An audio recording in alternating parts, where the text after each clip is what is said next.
Juan Kapitulo 6, versikulo 35.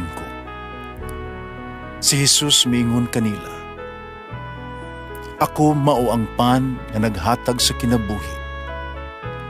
Ang muari kanako dili nagayod gutomon, ug ang mutuo kanako dili nagayod uhawon." Pan sa kinabuhi. Maglikon unta sa mong pagtuo ug gagaka kami sa pagtuman sa imong mahal nga kasuguan. Ang Ginoo manaa kaninyo. Santo si Ebanghelyo sumala ni San Mateo.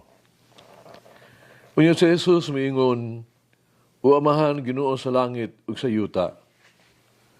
Nagpasalamat ako kanimo, kay padayag mo man ngadto sa walay kahibalo, ay imong gililong sa mga maalamon o makinaadmanon.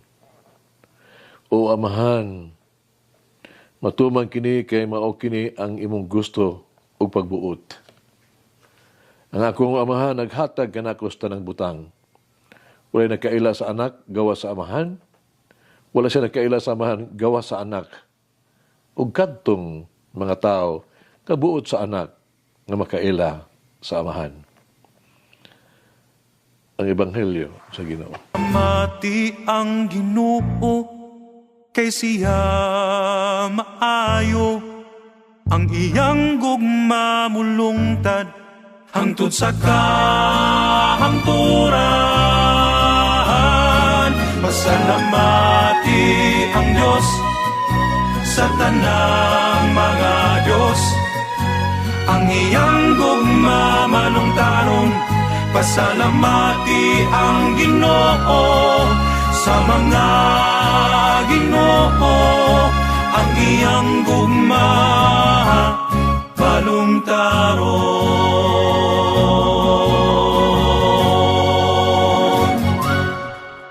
Ang Ebanghelyo karon nagsugyot ka nato.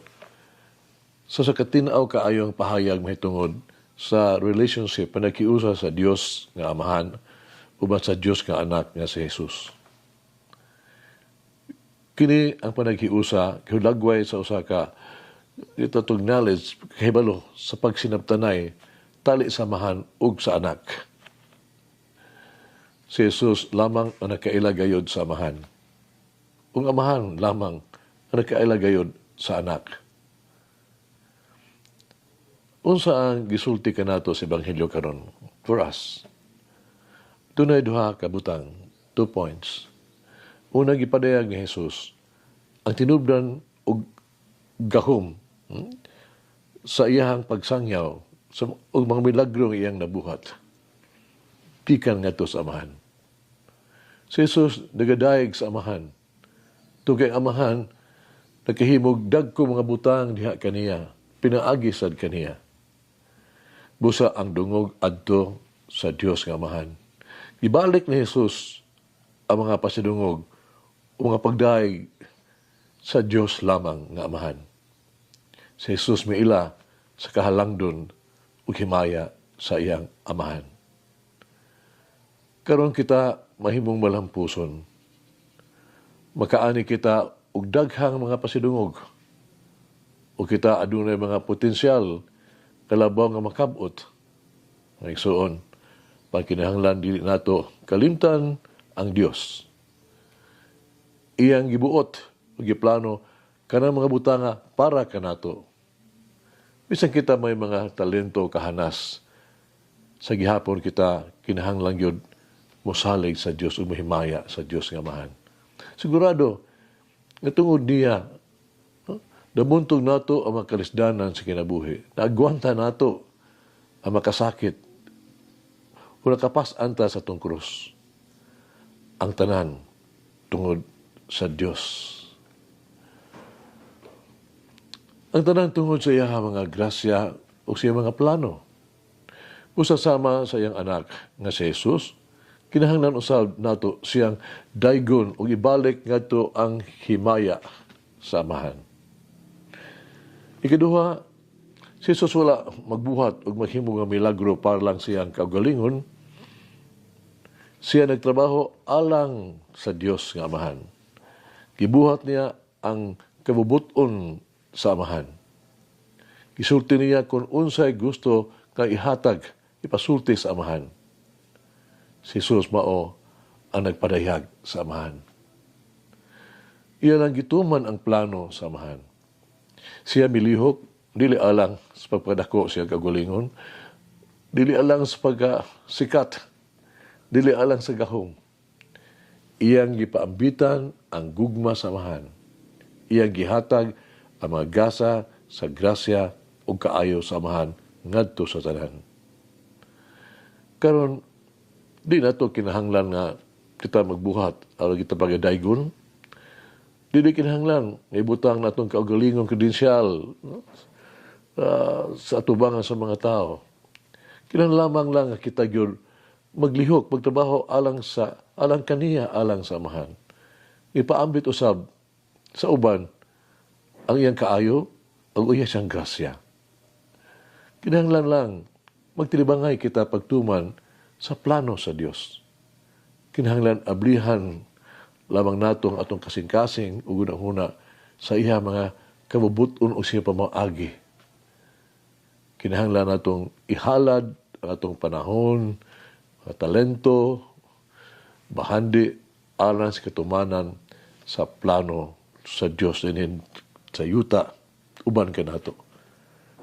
Sa ingon sama sa iyang anak nga si Jesus, mahimo kitang salamin sa Amahan. Ngaron mahiusa kita sa Amahan, kita mahiusa uban kaniya ni Jesus. Kung makita sa mga tao nga si Jesus, buhi kaayo dinhi ka nato. May gusto pangutan na to atong kagulingon karon. Sa usa pagiha, atong masinati, sa atong kinabuhi, nga ang Diyos may Amahan nato. Kaya rin pagkitang mutawag kaniya, kung pasidungog kaniya, sa mga butang nga naa ka nato ng kinabuhi.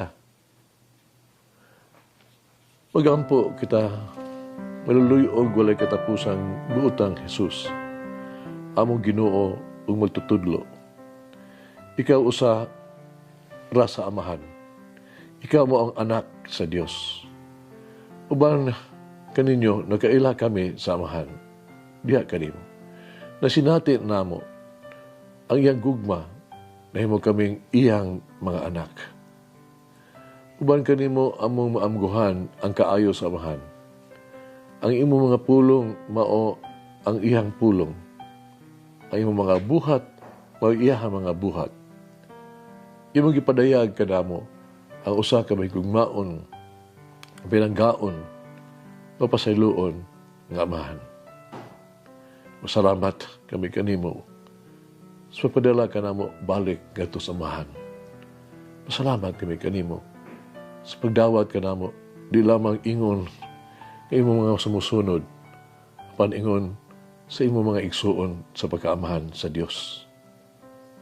Salamat kami kanimo sa pag-abli pag-usab sa langit isip among tinuod nga puluyanan. Amen. Mama Mary, help me to remain humble and little in the eyes of God. Mulangin ang Diyos magagahom sa tanan, Amahan, Anak, Espiritu Santo. Amen. The Lord of the divine mercy bless us all, heal us from all diseases and suffering. Ayun unta niya kita, tanang mga sakit na sa lawas o sa kalag, body and soul. In the name of the Father, the Son, and of the Holy Spirit. Jesus, I trust in you. Whoever eats the bread of life will never hunger, says the Lord. Kay galaan inyong nabati ang pagpaambit ug hamubong pamalandong sa pulong sa Dios, pinaagi sa tulumanon, pan sa kinabuhi. nga gidumala ni Monsignor Daddy Silva. Hangtod na usab sa sunod higayon, daghang salamat. The bread of life.